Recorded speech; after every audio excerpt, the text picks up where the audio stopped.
A pretty weird creature dominated the skies at the end of the dinosaur age in North America. We know it as Quetzalcoatlus, and it soared above famous dinosaurs like Tyrannosaurus and Triceratops, showing them who the ultimate ruler of the skies was. Quetzalcoatlus belonged to a group of flying reptiles called pterosaurs. They were some of the biggest flying animals ever known to exist. When you think of Quetzalcoatlus, imagine an animal as tall as a giraffe. These incredible creatures had long necks, small bodies, long legs, and wings that were relatively short compared to their size. The biggest of its kind was really massive and held the title of being the largest flying creature of all time.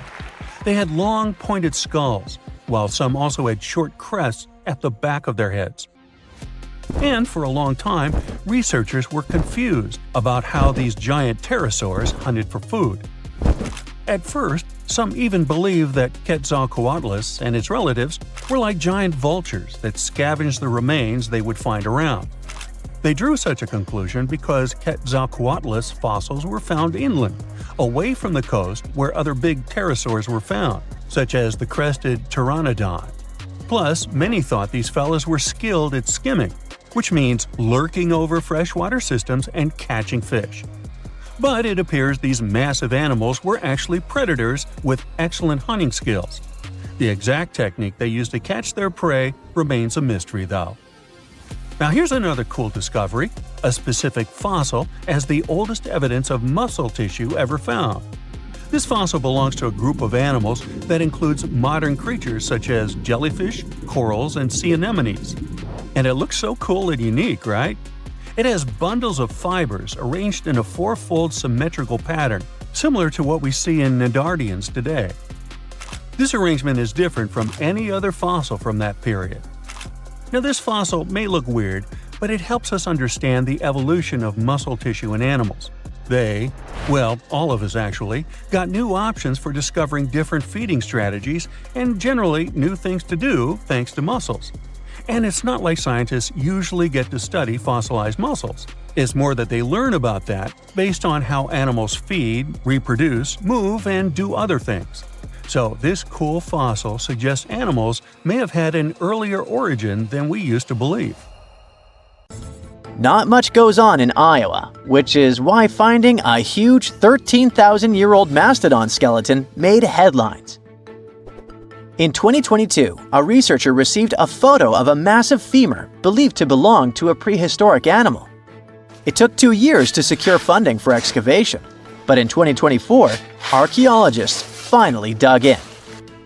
After 12 days of work, they uncovered a well-preserved mastodon skull, the first ever found in a Midwestern state. A piece of whale rib has recently been found in a North Carolina mine. Not a big deal, some might think. Hey, why can't a whale be a miner, right?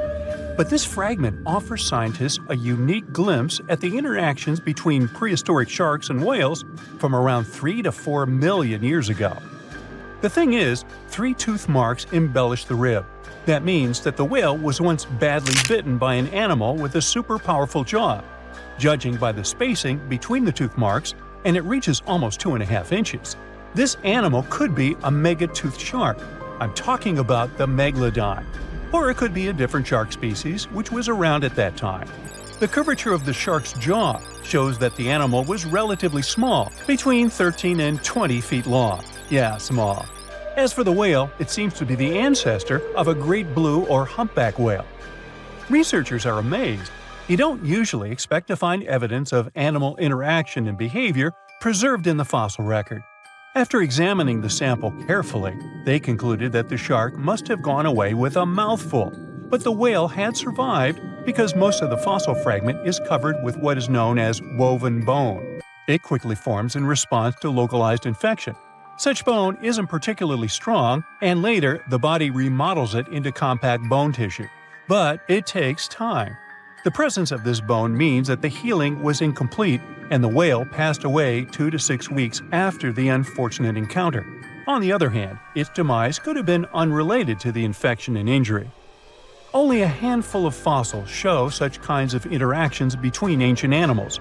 You can often find bite marks on fossils indicating where the animal passed away and its carcass was scavenged. But this fossil is one of a few examples that not only show a wound inflicted by another animal, but also demonstrate that the prey survived. All fossils are exciting for paleontologists. Yes, they need to get out more. But some might look terrifying to regular people. For example, look at this picture of tentacle arms and octagonal-shaped heads. When it first appeared in mass media, internet users claimed that it was some ancient organism that had come from space. Others thought the story was fake. But in fact, both the picture and the fossil are real. The fossil is known as a mortality plate, a fossilized representation of a mass extinction event of one or several species. The fossil actually contains more than a dozen specimens of a type of marine organism called a crinoid. Despite their looks, crinoids were not plants but marine animals. This particular species lived deep underwater on the seafloor. Crinoids were related to starfish, sea urchins, and brittle stars. These creatures could attach themselves to the seafloor with stalks made up of flexible porous discs connected by soft tissue.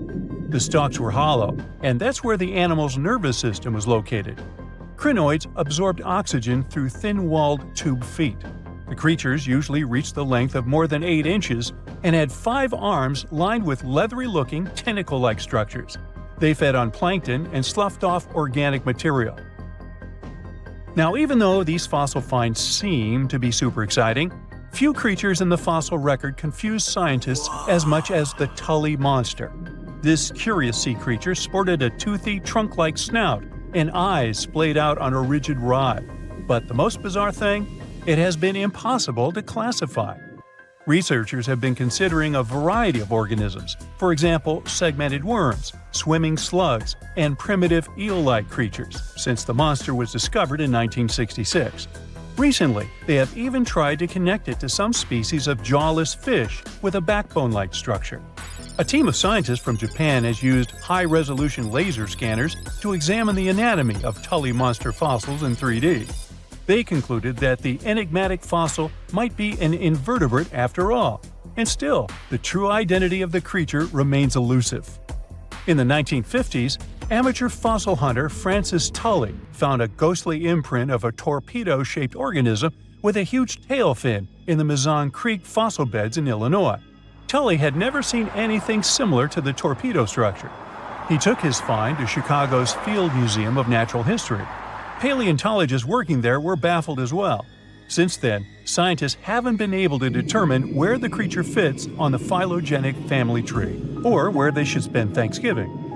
In 1741, an explorer and captain named Vitus Johansen Bering led an expedition to map the coast of Alaska. The ship he was on got shipwrecked on what later became known as Bering Island, and they got hungry. Half the crew survived thanks to the discovery of an extremely large sea cow. With the meat of these animals nourishing them, the sailors managed to build a small ship from the wreckage and return home. On their way back, a scientist who was among them spent his time documenting the animals and plants they had found. The sea cow was particularly interesting because without it, the crew wouldn't have survived. These animals were more than 26 feet long and weighed around 10 tons. All sea cows are member of the order Sirenia, marine mammals more closely related to elephants than cows. The scientists described them as having black skin, a small head, and stubby forelimbs. Those sea cows floated on the water's surface, munching on kelp. After the information about these animals became widespread, sea otter fur trading expeditions made use of that convenient depot en route. Sea cows were docile and could be easily hunted. Long story short, within 27 years after the scientists mentioned those animals, they were driven to extinction. But it's not the saddest part. The fossil record reveals a much deeper and darker history. Fossils of sea cows have been discovered all over the world, from Japan to Mexico. It means that the animal once thrived in the vast kelp beds around the entire North Pacific Rim. That small population discovered by the expedition was probably the last remains of a once much larger and way healthier population. More likely, Aboriginal hunting had already reduced the numbers of these animals to near extinction levels, and the final blow came from Western hunters. The living close relatives of those ancient sea cows are rarely hunted today. Still, they're under threat of extinction themselves. To some, this amazing fossil might look a bit disturbing. Slaves' lentils are fossils that belong to animals called nummelites. They lived and thrived in a warm, shallow sea covering part of Egypt around 40 million years ago. The name nummelites hints at the fact that larger specimens resemble coins, and in Egyptian folklore, they're even referred to as angel's money. These creatures have a simple, single-celled structure, which contrasts with their super intricate skeleton. Look at this series of spiral overlapping whorls. Each whorl is divided into countless tiny chambers. Nummelites can grow to be 4 inches in diameter, and still, they are the fossils of single-celled animals related to amoeba. How and why did they grow to be so large? The reason could be their symbiotic relationships with other smaller organisms. In the case of modern species, such symbionts are tiny golden-brown single-celled algae called diatoms. The shells of nummelites are relatively transparent, and since they're flat, there's a large surface area for the light needed for the diatoms to photosynthesize. For some reasons, scientists are still debating about them. The presence of plant symbionts in animals dwelling in the sea encourages the growth of a calcareous skeleton in hosts. So, the gigantic size of the nummelites in Egypt could be due to their close relationship with symbiotic diatoms. Does that make sense? Fun fact: a species of nummelites evolve very fast, and their fossils change from one layer of sediments to the next. So, the limestone used for the pyramids of Giza are so packed with such fossils that it's known as nummelitic limestone. This limestone also contains 2 kinds of nummelites, the smaller slave's lentils and the larger angel's money. But those are not different species, but rather different stages in the life cycle of a single species. Now, this bad boy was the size of a husky and could maybe pass for one, except it didn't have any fur and was a top predator with extra long, blade-like canine teeth. Ooh, charming. Meet the earliest known saber-toothed animal to have ever lived. It roamed the Earth well before the dinosaurs. Scientists made the description of this creature based on its fossils found on the Spanish island of Majorca in the Mediterranean Sea. About 200 million years ago, none of us were around then, the very first true mammals appeared, and they lived right alongside the dinosaurs. But if we trace the family tree of mammals even further back, we'll find an ancient group called therapsids. They didn't look like mammals we have today, but they had some key features that would eventually help define mammals. For example, therapsids had special openings on the sides of their skulls for jaw muscles, and parts of their jaw bones would later evolve into the tiny middle ear bones that all mammals, including you, have today. So, the new discovery is what might be the oldest known therapsid fossil. The fossil, which doesn't have an official species name yet, belongs to a group called Gorgonopsians. Those guys are more closely related to mammals than they are to any other living animals. Some of them were as small as cats, and others were as massive as polar bears. Gorgonopsians had some very mammal-like traits, like different types of teeth for different jobs. But unlike mammals, these ancient predators kept replacing their teeth, even their giant saber-like canines, over and over during their lives. Hey, that would be handy. Until now, the oldest Gorgonopsian fossils we knew about were around 265 million years old. But this new fossil is even older, dating back between 270 and 280 million years. The find was super detailed and complete, including its sharp knife-like fangs, part of its jaw, pieces of its spine, ribs, tailbones, and toe bones, plus most of one of its back legs. Even though the creature's skull wasn't complete, the scientists think it was about 7 inches long, and the animal itself would have been around the size of a medium-large dog, weighing between 66 and 88 pounds. But other than that, it didn't really look much like a dog. Even though it had some lizard-like features, calling it a lizard dog is totally wrong. Mammals and reptiles do share a super ancient ancestor from about 320 million years ago, but their evolutionary paths split a long time ago. When the newly found creature was alive, the island of Majorca was right in the middle of the gigantic supercontinent Pangaea. Back then, this area went through super wet and super dry seasons. Scientists have always wondered if major moments in mammal history happened in tropical places like this, but we just didn't have the right fossils to prove it. Now, with the discovery of the oldest known Gorgonopsian in Majorca, the missing pieces of the puzzle are coming together. It looks like some huge steps in mammal evolution could have happened in low-latitude environments we haven't explored much yet. The so-called gap in the fossil record might just be because paleontologists weren't looking in the right spots.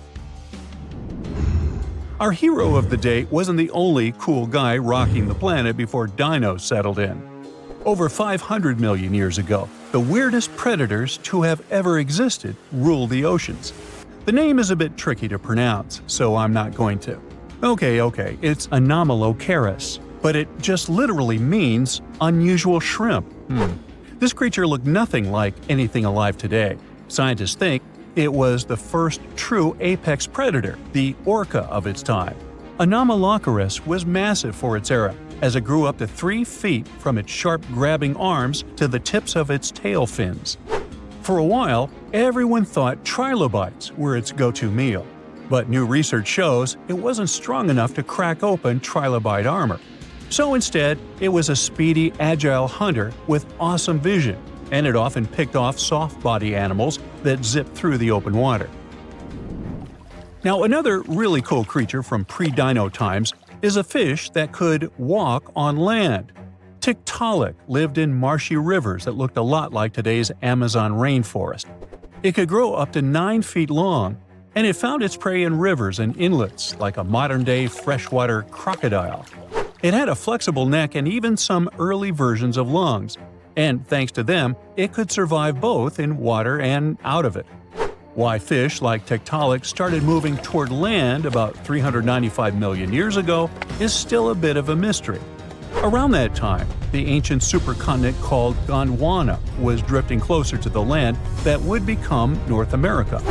This slow movement created lots of shallow, swampy habitats, which were perfect places for crocodile-like animals to thrive. Plus, these areas were near the equator, so they were warm and tropical. But there wasn't a lot of food waiting for them on land, so maybe they moved there for safety reasons. There were fewer predators and better spots to lay eggs there compared to the water. Creatures first adapted to living in open water, then shallow water, then marshes and river edges, and only after a long, slow transition did they finally step fully onto land. Now, how about a millipede the size of a small car and weighing as much as a large dog? This beauty lived over 300 million years ago in what is now England. Back then, during the Carboniferous period, Earth's atmosphere had way more oxygen, over 26%, compared to today's 21%. Scientists used to think the high oxygen levels were the only reason these creatures could get so big. But back then, they found a new fossil from a time when oxygen wasn't that much higher than today. They discovered it purely by accident, when a boulder split just right and revealed one of the most complete and largest giant millipede specimens ever. This one could have lived not just in swampy areas, but also in open woodlands filled with tasty seeds, nuts, and maybe even small animals. There's a chance that this beast wasn't a slow, plant-munching crawler, but a predator that would snap up whatever it could find. After dominating the Earth for about 45 million years, the giant millipedes eventually vanished. Probably the reptiles pushed them out, clearing the way for the age of the dinosaurs. Now, in case you ever wondered what would happen if you crossed a polar bear with a saber-toothed cat, here's the answer. This guy ruled the southern ecosystems after migrating 7,000 miles across the supercontinent Pangaea around 252 million years ago. It had a tough skin like a rhino's and massive canines, perfect for tearing away huge chunks of meat, and it was an excellent runner. Once it got to its new home in what is now South Africa, it replaced a whole group of local predators. But its glory didn't last long, as closer to the end of the Permian period, massive volcanic eruptions made the weather patterns change and wiped out about 90% of all species. And because top predators are usually big, slow to grow, and not super common, They often vanish among the first when massive extinction events hit, and that's how our guy here went extinct. Our final creature of the day was a dragonfly that lived around 300 million years ago and had a wingspan of over 2 feet, 6 long, spiny legs, and huge, bulging eyes. Meganjura. This 4-winged giant is most likely the largest flying insect that ever lived, and it easily outsizes today's dragonflies, which are its distant relatives. Like modern dragonflies, Meganjura like to hang out in open areas near ponds and slow-moving streams. But unlike today's dragonflies, it wasn't just catching tiny bugs. This guy was likely the top predator in these open spaces. It used the spines on its legs like a flying trap to snatch prey out of the air, including other flying insects, small amphibians, and even lizard-like creatures. Scientists found the first fossils of Meganjura in 1880 in the coal-rich rocks in France. The fossils were incredibly well preserved and showed off the detailed vein patterns in their wings. Scientists think Meganjura grew so huge because it didn't have much competition from vertebrates, and the air back then, during the Carboniferous period, had a lot more oxygen than it does today. Something exciting and kinda unexpected popped out among the rocks of the Ica Valley in Peru. The bones of a really old whale that lived almost 40 million years ago. At first, no one was really impressed because the bones they found were big and weirdly shaped, so people just thought they were looking at giant boulders. I mean, that's cool too, but things got way better when they realized those were the remains of a very large ancient animal that roamed along the coast of ancient Peru. Plus, it was probably the heaviest creature that ever lived. Sorry, blue whale, I know you worked hard to get to the top. The length of over 100 feet and weight of more than 200 tons brought you the status of the biggest animal on our planet. But it seems you've held the title long enough. Time to hand it over to our next candidate, and that one's really gigantic. This ocean beast was probably shorter than the blue whale, but heavier, with a weight that could be between 93 tons and 370 tons. If it's closer to the higher number, it'll make Pterosaurus the biggest animal ever known to have lived on Earth. And it seems its weight was the result of having extremely thick, dense bones. You can see such bones today in manatees or some other early whales. Dense bones are a great tool for such marine mammals. This feature makes them heavy and allows them to stay submerged most of the time.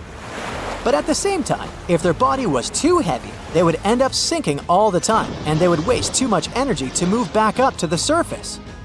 So, to avoid sinking, marine mammals need to have enough lighter tissues, like muscles and fat, to help them float in the water without using too much energy. Now, scientists didn't have the whole skeleton, which makes it hard to tell how big the animal was. But they used the ratio of the heavy bones to the lighter tissues in other marine mammals to estimate the overall weight of this giant ancient whale. Experts found these fossils about 13 years ago and spent the next decade freeing the whale from the rock. Its anatomy and age showed this whale was a cousin of Basilosaurus, a whale that had a long snout full of sharp teeth, and a sleek body similar to that of an eel. Even if Pterosaurus wasn't bigger than the blue whale, it was still a giant that ruled the ocean depths. Unlike modern whales, there's a possibility that this ancient fellow was a predator that liked to go after bigger prey. And this also changes how we see the history of whales. Scientists used to think these magnificent creatures became really big about 5 million years ago when they started eating lots of small creatures. But here's the proof that giant whales existed even before that. But it's still unclear how this whale managed to find enough food to sustain its enormous body. Plus, it's still hard to tell what exactly this ancient creature had on its menu. It was pretty large and not such a fast swimmer, so it's possible it searched for food in shallow waters. Then it probably ate crustaceans, clams, or some other small animals hiding in the sand. One theory says it was a scavenger, which basically means it munched on remains of everything that would come its way. It's not so unusual to find marine animals in deserts. Many of these regions used to be covered with water anyway. The Sahara in Africa is a perfect example. About 50 to 100 million years ago, this was not a dry desert, but a shallow saltwater body called the Trans-Saharan Seaway. The land is not wet there anymore, of course, but people who lived in that area knew about it because they used to find old shells across the desert. The sea was about 164 feet deep. That sounds enough for a nice swim. Some would say this area looked like modern Puerto Rico, with lots of sun and shallow water. Mangrove forests were a common thing as well as seafloors covered with mollusks, like snails and clams. The marine sediment that was left behind after the sea had dried up is full of different fossils. And the animal that lived in that ancient underwater world didn't look friendly. Plus, they were much bigger than their relatives from modern times, so a regular-sized human would end up as a snack, not even a whole meal. Normally, when animals live on small islands, they can become much bigger than their relatives from the mainland. This is something we call island gigantism, and it happens because there are more resources or fewer predators on islands. Maybe the same thing happened in the Trans-Saharan Seaway. Even though it wasn't an actual island, the water moved in and out, which created little pockets of water. And specific conditions in these pockets might have helped animals grow bigger. So we're talking about giant sea snakes, catfish, and fish that no longer exist today. One had incredibly strong jaws, and the animal used them to eat hard things and even crush shells. Their teeth showed they were fierce predators other animals had every reason to be afraid of. They went through some changes when it came to diet, similar to some types of piranhas. And the competition to get to the top of the food chain wasn't a joke. Not when there were also such large predators as sharks, crocodiles, and ancient relatives of elephants. Sahara went through different phases. If you could use a time machine and take a peek at Earth's largest hot desert as it was about 6,000 years ago, you wouldn't have to struggle with sand and heat. You'd have a nice walk through a green and pretty lush place.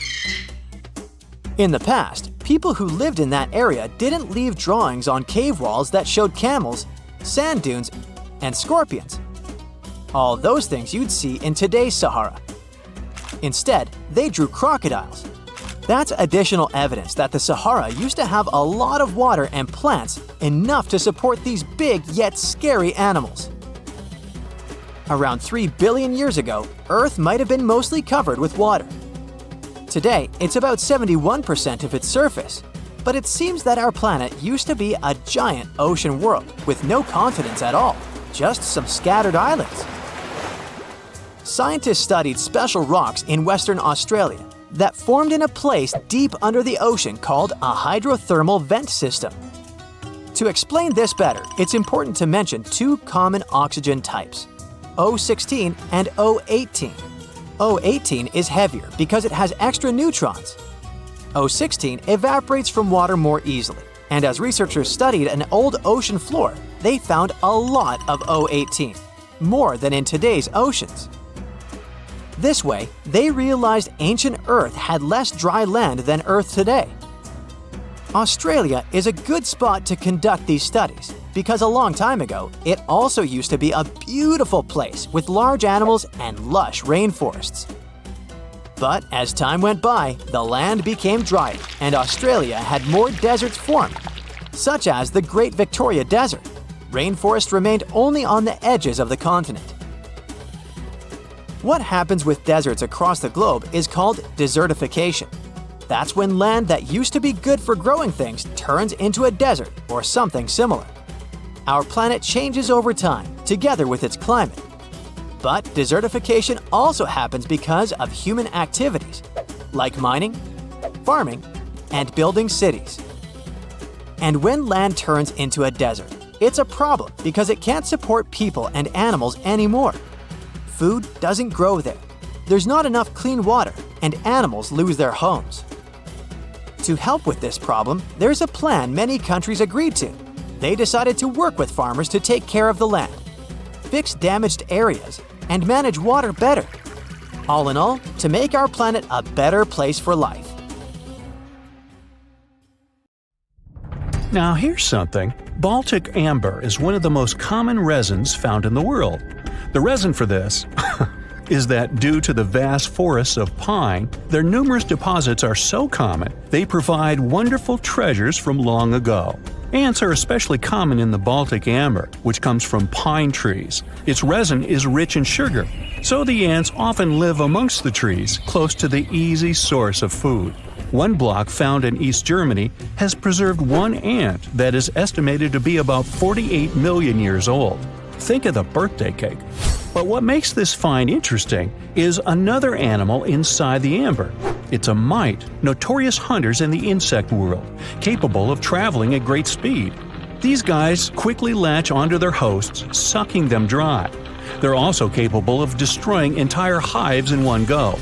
And within this piece of amber, the amber provides a display of their final struggle. In Southeast Asia, feathers belonging to something unique have been found from 80 million years ago. They were captured in resin during the Cretaceous period, a peak time for dinosaurs. The many feathers inside are from the pterosaur. It looks like a dinosaur, but this animal is more related to birds. Other feathers like this have been found in resin. They belong to avian and other non-flying dinosaurs. The discoveries have helped reimagine what dinosaurs actually look like. Still, dinosaurs may have had feathers instead of being completely bald. Of course, for most of them, the feathers weren't used for flying, but they helped the dinos stay warm. However, the feathers weren't all that was found, and a part of the pterosaur's tail is also preserved. Still, it's so small and ancient that its DNA hasn't survived to map their entire genome. The enclosed tail is also very delicate, and it can't be removed from its protective amber shell. But although these findings can only be observed, they've still provided a great insight in the evolution of birds. But how does amber preserve things so effectively, even at the initial stages? The trees produce the resin to protect any small gaps in the bark against feeding insects. Its antiseptic nature and lack of water content ensures it doesn't degrade for a long time. This also makes it more resilient as it petrifies over long periods, eventually becoming a fossil. Some of the oldest amber ever found was from the Triassic period, showing how long it can last. The pieces from Italy are about 230 million years old. And inside one of these ancient droplets holds the oldest arthropod ever recorded. This mite found inside has provided a broader understanding to their evolution. Today, they're known to mainly annoy gardeners by feeding on the petals of flowering plants. However, at the time the mite was caught, flowers didn't have any petals, and it would be without this tasty meal for another 100 million years. Now, 100 million years ago, Myanmar was part of Gondwana, the great supercontinent. At that time, Myanmar wasn't part of Asia yet. But it was still lush with a great forest, which contained many species of lizards that lived amongst the undergrowth, hiding away from dinosaurs. Many of them have been stored within amber. This fact helped discover ancestors of geckos and chameleons.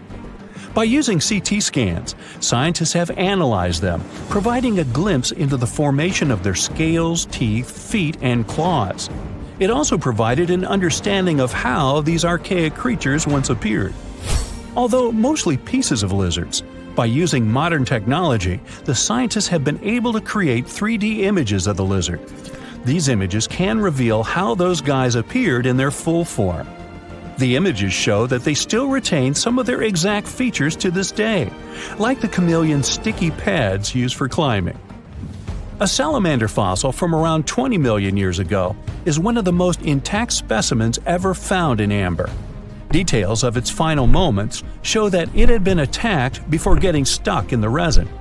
However, what's confusing about this find from the Miocene era is that the amber was found in the Caribbean, but it came from a tree that's closer related to those from East Africa.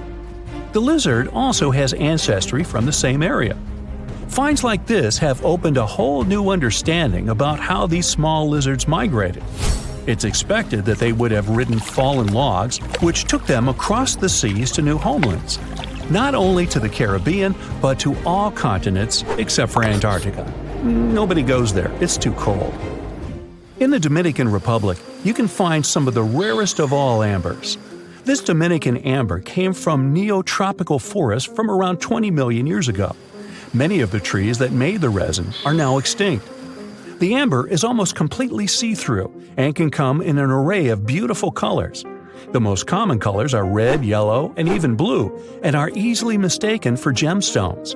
One was found with a flea caught in it, dating to when the forest was at its peak and the mammalian variety thrived. Fleas were likely common at the time, and this flea in particular had recently fed on a mammal before getting stuck. However, something more intriguing was found within the flea. While scientists checked what mammal DNA was within the flea, they found that it was carrying an ancient bacterial blight. These blights have been constant throughout Earth's history, dramatically decreasing populations of animals and plants. This now extinct blight in the amber helped scientists determine how much the bacteria have evolved and how it spread. Now, most remnants of insects inside amber aren't much more than the exoskeleton bodies. But with some found in Myanmar, they were so well preserved that even the color of the insects is still intact. Colors in nature appear in three different ways. The first is bioluminescence, that's produced by a chemical reaction within a living organism. The second is about pigments, where the color appears in an animal or plant tissue.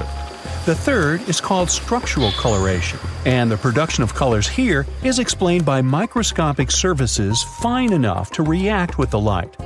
The rare insects in amber were found in the form of structural coloration, but only at specific wavelengths. It all explains the very intense colors rarely found. 99 million years later, these bugs can still show their vibrant colors – blue, purple, and green. Some of them appear so different in color and shape that they almost look like they're from another world. Which of course they are, a very old one. Ants have been around for about 168 million years, based on fossil evidence provided. They're well known for their social hierarchies and their hive mind system. They've dominated almost every corner of the insect world, but when these social capabilities came about have been difficult to determine. Yet, recently, amber dated from 100 million years ago has shed some light into their evolution. Several amber pieces have preserved various ant types, including the worker ants, guardian or soldier ants, and even a queen ant. Before these pieces were found, it was estimated their social nature occurred millions of years later. A piece of amber dated 100 million years ago helped shed light on the evolution of birds. A perfectly preserved bird that hatched preserved in amber was already equipped with its flight feathers. With the earlier physical abilities, they would be capable of moving around the nest by themselves at a very young age, and it's expected they could search for their own food almost immediately. But as birds continue to evolve and spend more time in the skies, their brain developed larger for their cognitive abilities. After hatching, their early development was then more focused on the brain, and the chicks slowly became more reliant on their parents over time. In Spain, a massive treasure trove of amber and other fossils has been found. Inside, there were remnants of an entire ecosystem that existed 110 million years ago. A bunch of individual fossils were found. The vast collection includes many types of insects, mollusks, arachnids, plants, 50 different dinosaur bone fragments, feathers, and hair from mammals, and a McDonald's burger wrapper. Nah, just kidding. With the abundance of findings, it's helped researchers understand the ancient terrestrial ecosystem that once existed. With loads of specific details of the environment, they've reconstructed the swamp. This way, it's now possible to experience what it was like in the world of dinosaurs. We all love unicorns, those legendary creatures famous for their beauty. You're now thinking of a white horse with a spiraling horn on its forehead, and there's probably a rainbow somewhere nearby. But what are the origins of this image? And more importantly, can it be true? Well, yes and no. Let us start from the beginning. The name. It comes from Latin. Unicorn translates as one horn. Today, there is one land animal that fits the bill, the rhinoceros. The Greek name for a unicorn is monoceros, which again means one horn, so it all fits neatly. But wait, isn't a unicorn a kind of horse? We need to call in science to resolve the issue. Scientists have discovered a skull of an animal that could have been the real unicorn and roamed the earth some 30,000 years ago. The animal resembled a huge, hairy rhinoceros, nothing like the image of a unicorn we have today. It was 2 times heavier than a giraffe, and its diet consisted of grass, a lot of grass. But the skull the scientists found in Central Asia revealed another surprising fact: the animal's age. Previous research pointed to the fact that the species went extinct 350,000 years ago. This meant that our ancestors never shared the same living space with this oversized rhinoceros. But the skull was dated much later. This dates the animal right around the time when humans were already there. This is where the legend begins. Imagine you're a prehistoric human who had just seen a unicorn. What would you do? It's not like you can take out a smartphone and snap a picture of it. No, you would probably paint it on a cave wall. Such drawings have survived to the present day. In France, there's an image of an animal that seems to have a single horn. It's in the Hall of the Bulls. All the other animals there have 2 wavy horns, but the mysterious spotted animal has 2 lines on its head. Do these double lines represent a single horn? Is this the famous unicorn? Perhaps. The name of the drawing is the unicorn panel. But images of unicorns don't only exist in cave drawings. In the Indus Valley, scientists have found various seals featuring a mythical animal with a single horn. Ancient Greek writers believed that unicorns lived in India. Back then, this region of the world was exotic to them. Although ancient Greeks never saw a unicorn, they had a pretty detailed description of the animal. They even recorded that the meat from this creature had a bitter taste. But was it a horse or a rhinoceros? Neither. For Greeks, the unicorn was a kind of a donkey. Go figure. In Chinese mythology, there's a similar creature. Its name translates into English, means male-female. The animal's description resembles a unicorn. A single horn on its forehead, the tail of an ox, and the body of a deer. It feeds on vegetation, just like the ancient rhinoceros from Central Asia. When the first giraffe was presented to the Ming Emperor, they described it as a unicorn. The ruler concluded that the animal definitely wasn't the mythical unicorn, but the legend lived on in that part of the world. The modern Japanese word for giraffe comes from the Chinese word for the unicorn-like creature. Ancient Persians also knew about the existence of unicorns. There's a picture of a unicorn in their capital city, but the fun part is that it has 2 large wings. Seems odd, but the Persians also never saw a unicorn in person.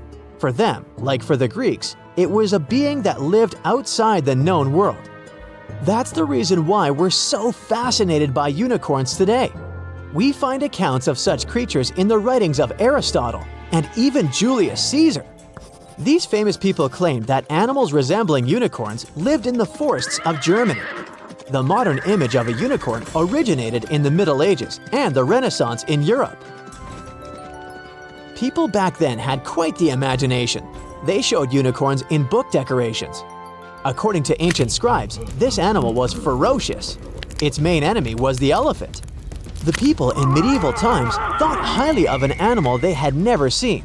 It was quick and dangerous, so it needed to be hunted down. But how on earth do you lure a unicorn? With the help of a fair maiden, of course. This sounds strange today, but keep in mind that the Dark Ages were a peculiar period in history. Back then, doctors used leeches as legit medical treatment. The perfect setting for the myth about the unicorn. The story gets wilder. A maiden would go inside a forest. A unicorn would spot her and jump inside her lap. After it fell asleep, hunters would appear.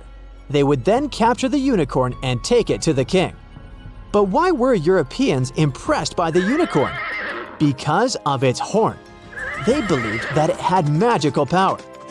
A unicorn's horn could detect poison in food and drinks. When you ground it into a powder, the horn had the power to whiten teeth. These were just some of the magical traits given to a unicorn's horn. The folklore was so strong that Europeans even had a backup for the times they couldn't get their hands on a real horn. That must have happened quite often, and they used real narwhal horns as a replacement. These are whales with a large, tusk-like tooth coming from their mouth. In England, the unicorn was a symbol of something you could never see or catch. In the 16th and 17th centuries, it became associated with imagination. That's when the rainbow came into the picture. The Victorians were the first to connect the symbol of a rainbow to the unicorn. Its first appearance in fantasy literature was in the novel Through the Looking Glass for young readers. That was the sequel to Lewis Carroll's more famous work, Alice in Wonderland. The unicorn now stood for hope and purity. Still, there were no recorded sightings of the animal in real life. At least none that could be confirmed by science. In 1663, a German scientist claimed to have found a unicorn skeleton. The story seemed too good to be true, and it was. Someone made the skeleton from the bones of various animals and tried to pass it off as a unicorn. Today, the fake skeleton is displayed in the local Natural History Museum. The people weren't gonna give up and searched for unicorns everywhere they went. In the 20th century, a British explorer discovered a new species in Africa.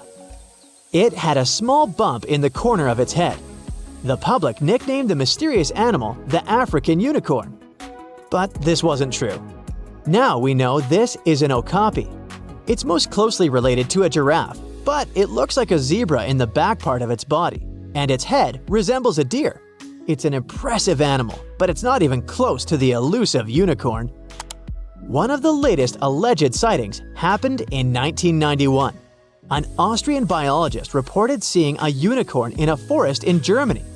The legend says that these animals live in enchanted forests, but there's just one tiny issue: the total lack of physical evidence. In fact, there are historians who claim that unicorns never existed. The animal was simply a misinterpretation of cave drawings. Perhaps all those ancient images of unicorns were just two-horned animals shown from the side. It could be so. It's hard to add the third dimension to a 2D image. But then, in 2013, the unicorn reappeared. Not the animal, though the word.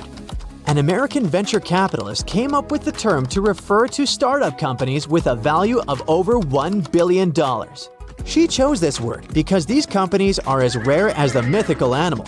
There are only 1,000 of such enterprises in the whole world, and you've probably heard of the most famous one, Elon Musk's SpaceX.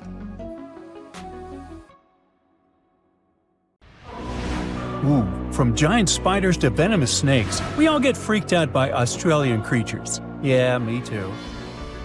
But newly discovered fossils show that things were way more dangerous 120 million years ago, when this land was completely ruled by massive razor-clawed megaraptors. Yeah, I'm glad I wasn't around then. These dinosaurs were about 26 feet long and walked on two legs, just like the famous T-Rex. They were fast, fierce hunters, with a superpower: their hug. Yep, their massive, muscular forearms had huge curved claws, perfect for grabbing and holding onto prey. Uh-oh. They would wrap their arms around their poor victims, just like a hug, and trap them with no chance of escape. And even though their teeth were quite small, they were still sharp enough to rip through flesh. The first time we heard about megaraptors was in the late 90s, when a paleontologist discovered their fossils in the region of Patagonia, Argentina. Since then, no one has ever found a complete skeleton, only fragments. But probably the most important one yet was uncovered in Australia at the beginning of this year. Researchers were exploring Victoria's stunning coastline when they stumbled upon megaraptor fossils. First, they spotted bones from its lower legs and a few vertebrae washed up on the beach. Even though they were working with just a couple of fragments, a deeper analysis confirmed that these belonged to a megaraptor. And not just any megaraptor, it was the oldest one ever discovered. This discovery gets even more exciting because it adds weight to the theory that these dinosaurs might have originated in Australia. But we already knew that they roamed the land down under since early 2023, when researchers found the top of a Megaraptor skull in the country. So let's rewind a bit. We first found their remains in Argentina, right? Right. But then, years later, researchers found fossils of the same family of dinosaurs on the other side of the world, in Australia. If the ones in Oceania were older, how did these creatures end up in South America? Of course, they didn't fly there. They didn't cross continents by swimming either, although there is a theory that they could swim. Remember, we're talking about the dinosaur era, which happened millions of years ago. And back then, Australia and Argentina were actually pretty close. Basically, they were one. Both lands were part of the supercontinent known as Gondwana, and they were connected through Antarctica. Wait, but wasn't this path freezing? I mean, yeah, these dinos had to pass through Antarctica to get to their destination, but they weren't freezing their tails off. This all happened during the mid-Cretaceous period, when the weather was super warm. Back then, the poles were covered in plants, not ice. So let's just say they took full advantage of the good weather to make the crossing.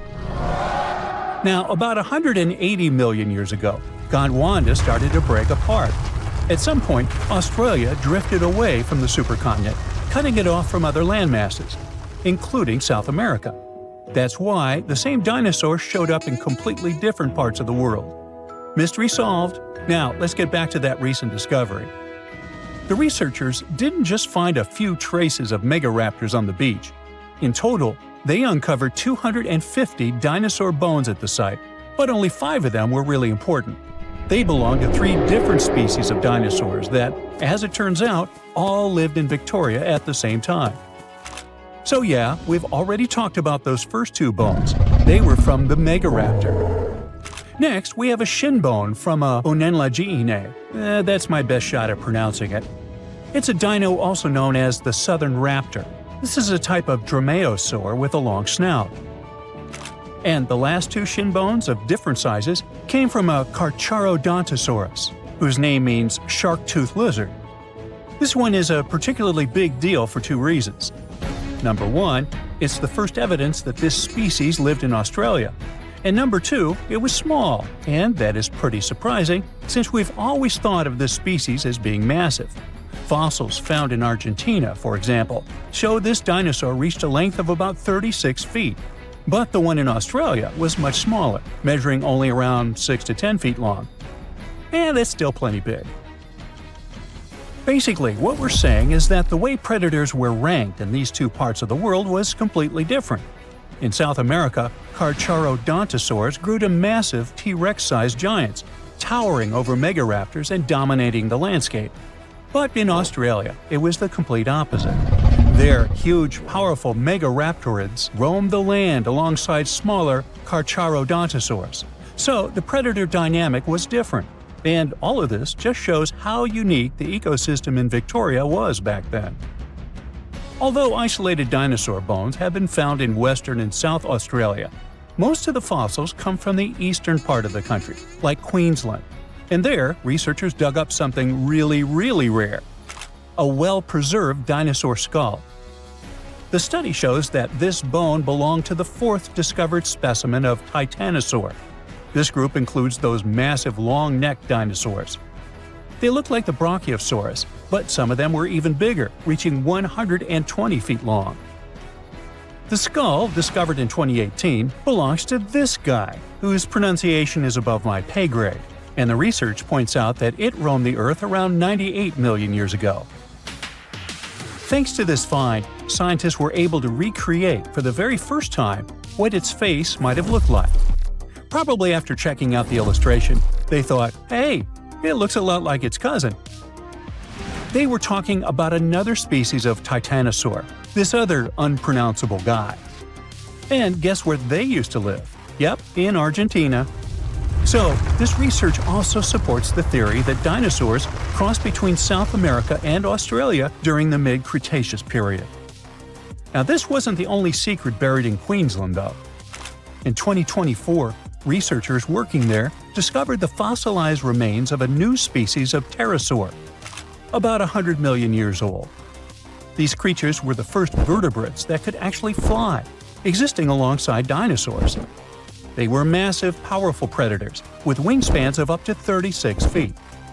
But these remains belong to a new species within the pterosaur group, which they have named Hakuna Matata or something similar.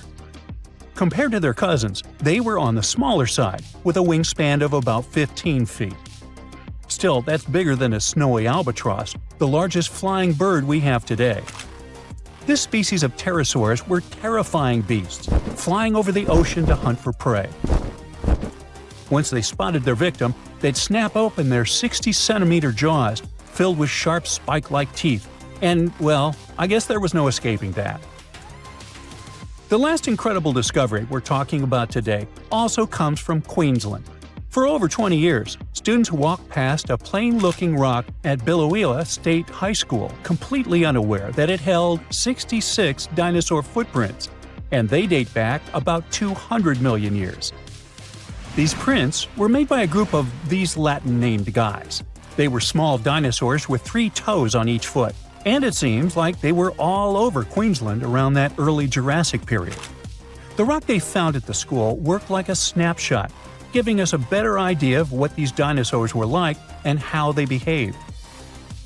After taking a closer look, researchers found that the footprints came from 47 individual dinosaurs. This group was probably walking along or maybe crossing a waterway when their footprints got marked in the white clay. And the study also discovered that they were likely moving at less than 4 miles per hour at the time. So we only discovered those marks in Australia.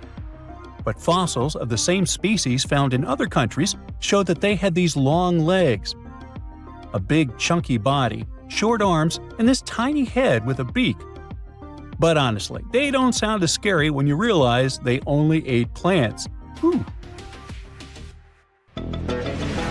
It all started out as an ordinary working day for Gary Johnson, who was driving his excavator at a quarry in Oxfordshire. He was clearing the clay when, all of a sudden, he hit a bump.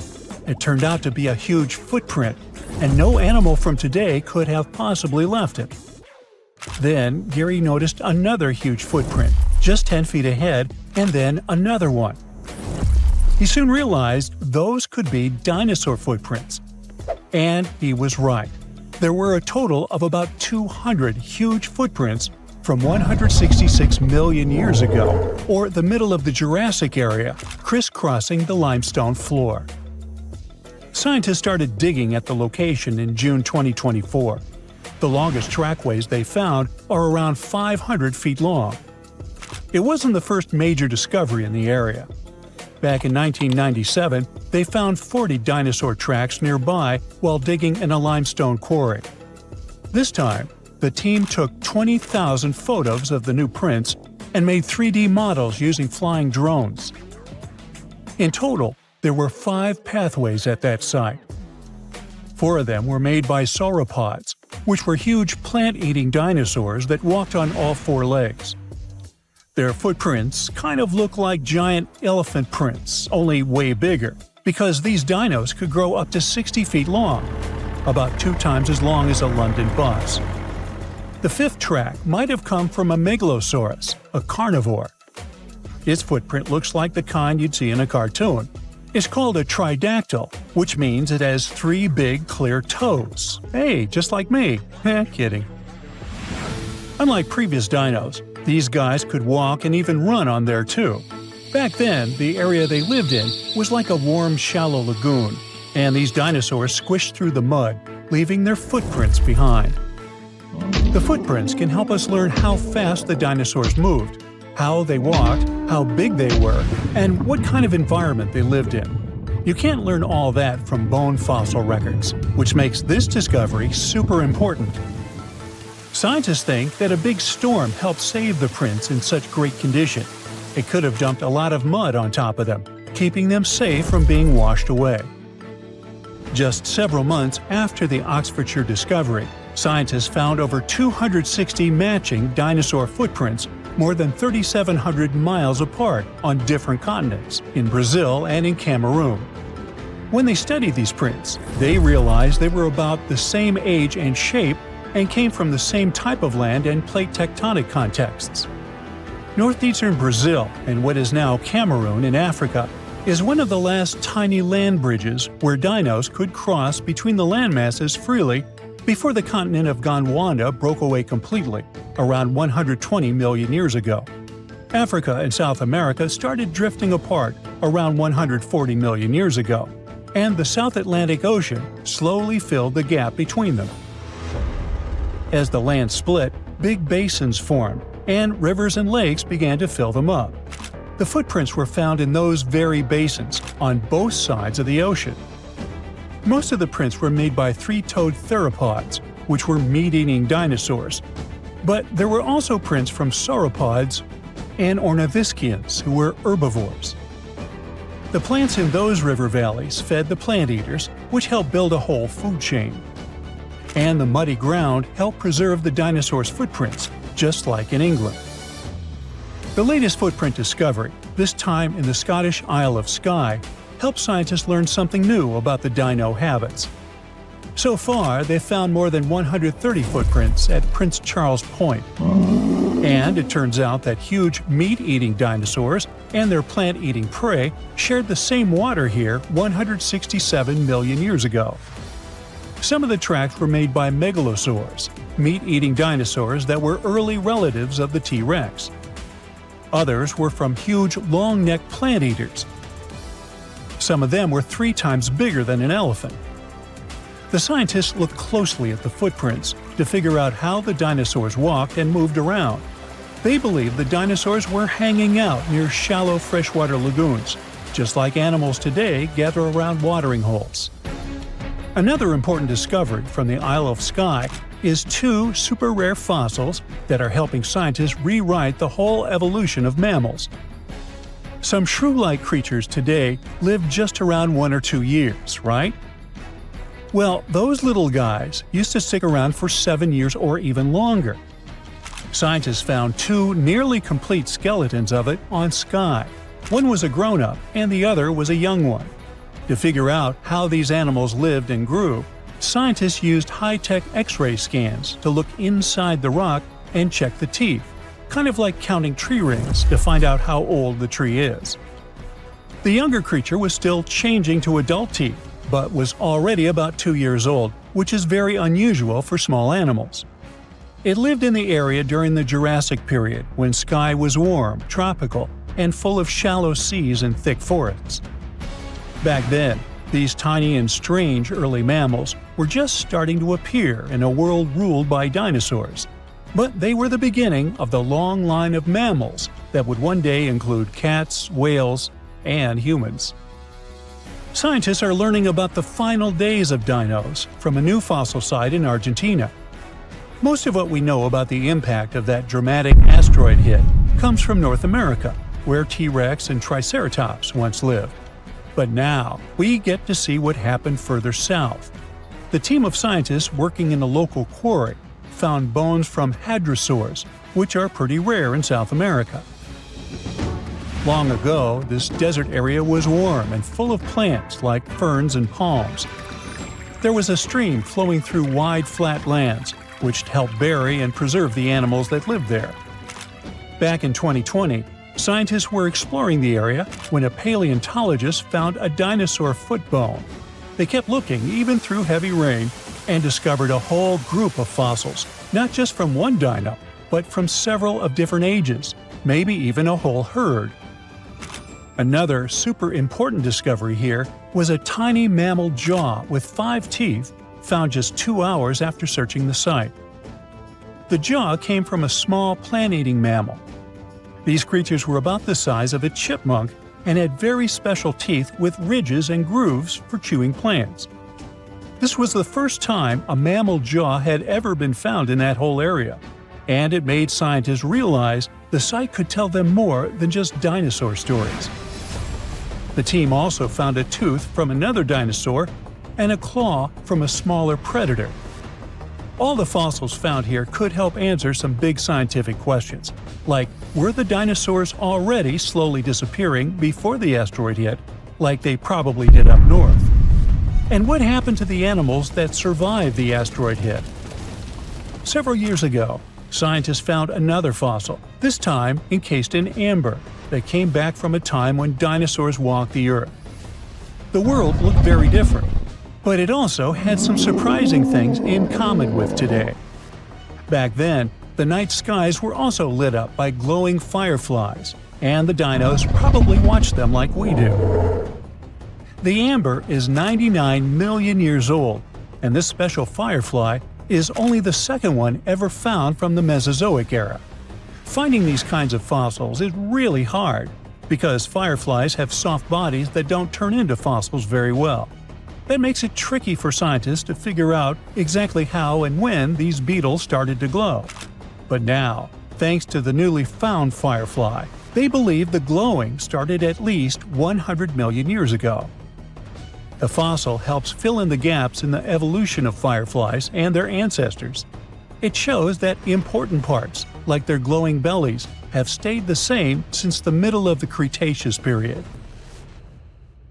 Dinosaurs, big ancient bugs, creepy spiders, and scary insects are all cute animals compared to the monsters that lived on Earth about 500 million years ago. For example, here's a creature that swam in the water like a stingray and had 3 eyes. Its mouth was like a pencil sharpener. 2 long claws with forked tips like pincers protruded from its head, and its gills were somewhere in the back.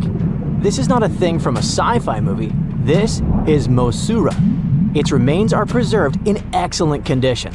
Let's look at it more closely and study other similar monsters. The Cambrian Explosion. Remember this name. This period is also called the biological Big Bang, the time when a huge number of different living creatures began to appear in the ocean, large, small, and tiny. The ancestors of almost all modern animal groups were most likely born during the Cambrian Explosion, which lasted from 541 to 485 million years ago. It was a time when the first truly effective and terrifying predators appeared on Earth. One of them was Mosura. It's only the size of an index finger, but you would never want to meet such a creature while swimming in the sea. It's scary to imagine what it could do with its pencil sharpener-shaped mouth. And you probably wouldn't be able to hide from it because, come on, it had 2 eyes on the sides and 1 big eye on its forehead. Mosura belonged to a group of arthropods. Scientists called it a sea moth since it reminded them of a moth. This thing used a flap-like apparatus similar to wings to float in the water like a stingray. This monster was quite creepy, but its appearance may seem familiar because it's a distant relative of modern spiders, crabs, centipedes, and moths. Scientists found several 506 million-year-old Mosura fossils, but unlike many other similar finds, these ones have been preserved in excellent condition. The found fossils showed sharp claws, a toothy jaw, and large gills in the tail section. Some parts of the fossil were so clear that they revealed the details of the creature's internal anatomy, including parts of its nervous and circulatory systems and digestive tract. It had jointed limbs like those of modern insects and crustaceans. When this monster swam in the sea, it probably grabbed its prey with long spiked claws sticking out of its head. Many Mosura relatives have claws covered with multiple spikes, which help them grab food. But that ancient creature had smooth claws forked at the tips. That is, it grabbed the prey with those tongs, using them like chopsticks, and then brought it to its mouth. Of course, this is an assumption, and nobody saw how this creature actually did it. Unlike many other similar animals, Mosura's posterior segmented body was studded with gills. Scientists don't know why this was necessary, but they assume that such an unusual breathing system helped to adapt to an environment with low oxygen content. Perhaps Mosura led a very active reproductive lifestyle that required high oxygen consumption. Creepy, dangerous, and reproducing fast. An excellent set of qualities for one of the most dangerous predators of antiquity. But what did Mosura eat? It probably caught different types of worms and small arthropods. It's nice to think that this monster lived so long ago and was so small. But what if this creature was the size of a shark and was swimming in the ocean these days? Perhaps it would become a dominant dweller and people would swim much less along the coast. Mosura lived in the water but was discovered in the Burgess Shale rock formation in the Canadian Rockies. Many mountains on Earth were once the seabed inhabited by strange creatures. One of them was Opabinia. It had 5 eyes, a mouth facing backward, a long trunk and claws instead of a nose. Wait, what? It's too strange even for science fiction, even for outer space. In its eccentricity, Opabinia was perhaps the loneliest creature on Earth. Scientists couldn't find another species that would be similar to this individual until recently. Meet Utaurora. It seems to belong to the same species as Opabinia. Its inch-long body was divided into 14 to 15 furrows. Each of them ended in a pointed flap. Opabinia had the same body, but it's unlikely that both monsters were friends. The difference between their timelines was several million years. It's hard to imagine why these monsters needed such strange body structures. Why haven't modern filmmakers used the design of those animals to create cool space monsters yet? Okay, they were creepy creatures, but what about weird and kinda useless ones? Scientists have discovered Su, a legless creature with no head turned inside out. Huh? This 444 million year old creature was found in South Africa, north of Cape Town. They called it Su after the discoverer's mother. In fact, it's some kind of new arthropod species that may have lived in low oxygen waters. This creature was turned inside out, and the outer shell with the legs and head was lost. Thanks to mineralization, muscles, tendons, and even Su's intestines were preserved on the fossil. It's a great success to find such detailed remains of an ancient creature. However, scientists still can't determine the evolutionary history of this species. They're sure that it was a primitive marine arthropod. Okay, we can see that 500 million years ago, Earth was filled with creepy monsters, which fortunately are now extinct. But what about trees? Were they the same as we see now? Or was there something else? Something creepy? Oh yeah. Scientists have discovered a new kind of living organism similar to a tree or a mushroom. It was gigantic and had a very minimalistic design. Meet the Prototaxites. It's basically just a big stick with a round end poking out of the ground. It was smooth, didn't have the usual tree bark, and looked more like a mushroom without a cap. But scientists have recently found out that it wasn't a mushroom at all. Prototaxites probably belonged to a previously unknown branch of life. Prototaxites is considered to be the first giant organism in the history of the planet that lived on land. It existed about 420 to 375 million years ago during the Devonian period. It was the time when plants began to spread across dry land, forming large forests. Over time, they began to grow leaves and form roots in the ground. Then, the first seed plants appeared. The real colonization of land began. The first arthropods, such as centipedes, arachnids, and other unpleasant creatures, began to walk among those forests. Meanwhile, the water was filled with a huge biodiversity. There was a giant supercontinent on the planet, and smaller parts began to break off it. During this period, Prototaxites towered over the land. Some of these things reached 26 feet high and 3 feet wide. It's like a 3-story house and as thick as a palm tree. But what was it? A plant? A mushroom? Algae, perhaps? Scientists discovered them in the middle of the 19th century, but only in 2007 did they conduct chemical analysis. Research showed that it was most likely a giant mushroom, but in 2025, scientists refuted this conclusion. It turns out this may have been an unknown life form that existed separately from the kingdom of fungi, animals, plants, and protists. Scientists noticed that the inner part of Prototaxites consisted of a number of tubes. There are similar tubes inside mushrooms, but the tubes of that ancient living thing branched and joined differently.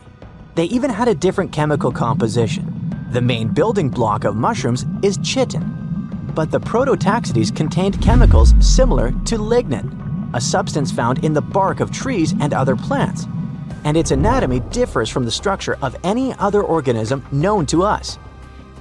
What were they doing on Earth? Just chilled and enjoyed the bloom of life? Did they produce some kind of fruit, like a banana with eyes and claws? Scientists don't know. What if it was something that was brought to Earth from outer space? What if they were flowers planted by another civilization? What do you think?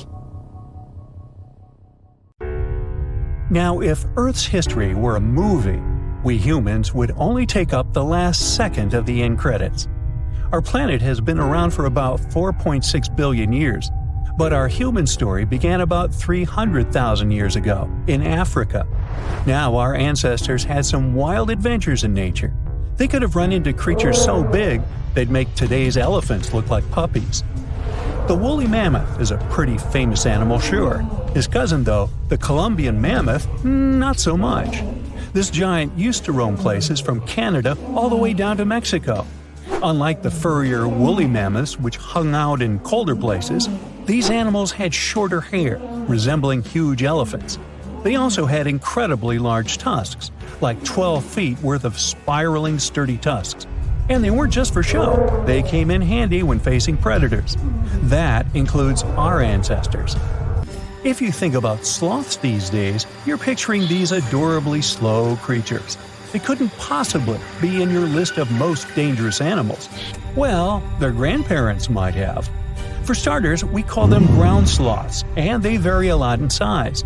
Some were as big as rhinos, and others, like the Megatherium, were as colossal as elephants.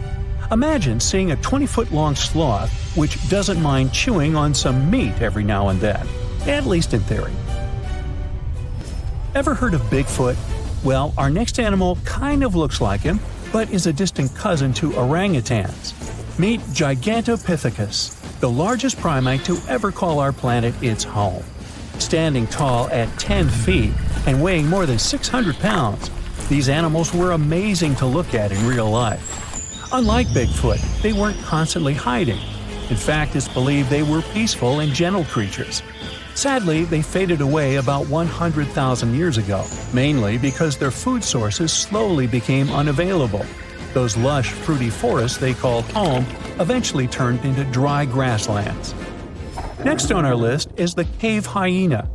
Weighing a chunky 250 pounds and standing 3 feet tall, these beasts were as long as a grown-up lying down. What's even more interesting about these creatures is that they love hanging out in groups. A pack could be as big as 30 of these animals, which meant they could easily take on even the biggest, heaviest mastodons. Our ancient families would have needed to stay alert around these hungry specimens. Sadly, for these hyenas about 20,000 years ago, their numbers started going down. Soon enough, they completely disappeared from the planet. Quick pop quiz. What's called a tiger but isn't really one? It's the saber-toothed tiger. I mean, sure, they belong to the feline family, but they aren't technically tigers.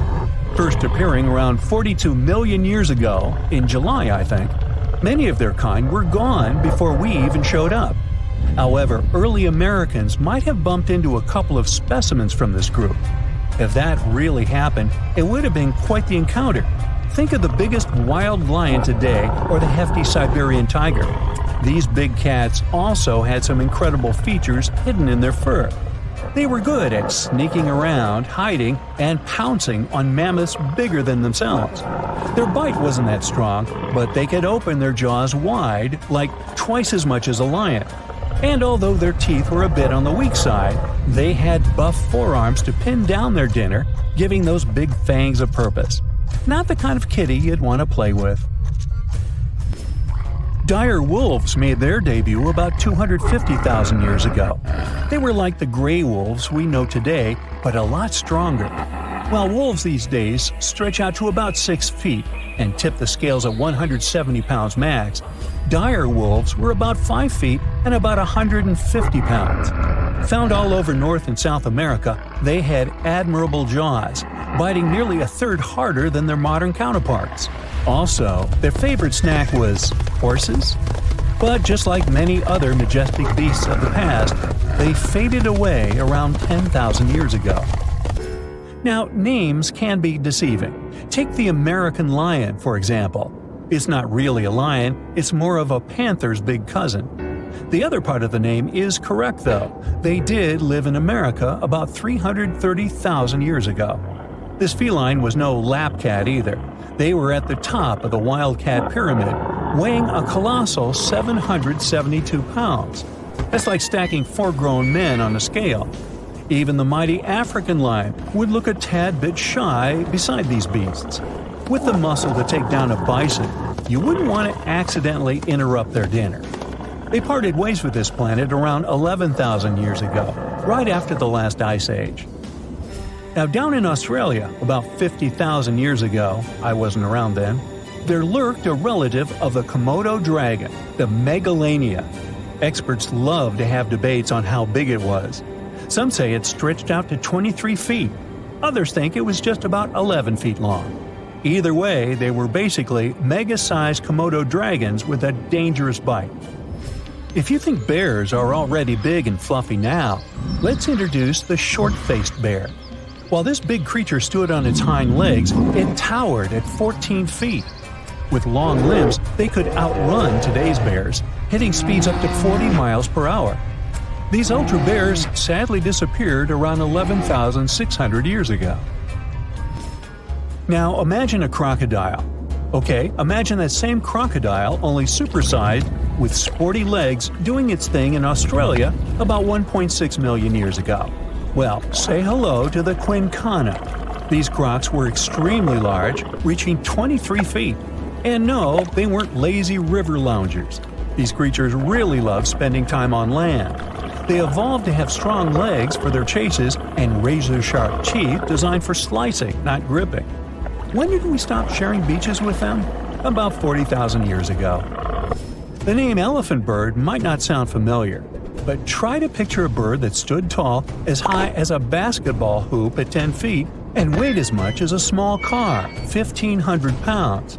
Their eggs were equally huge, like 150 chicken eggs bundled up into one.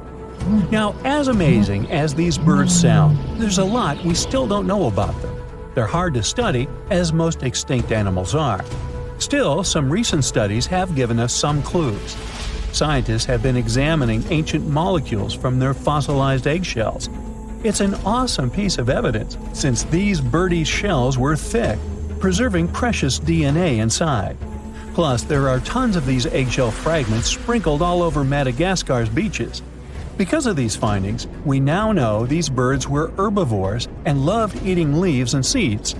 We also know the tiny kiwi bird is its closest living relative.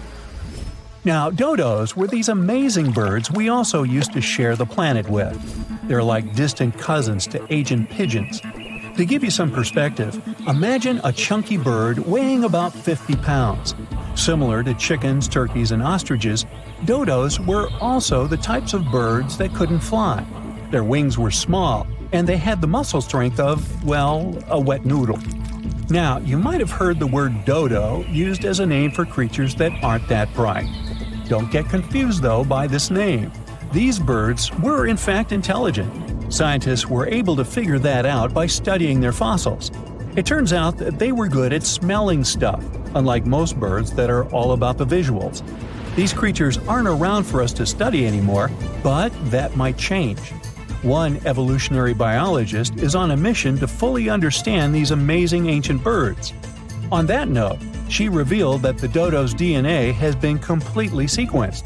There are even talks about potentially bringing dodos back to life.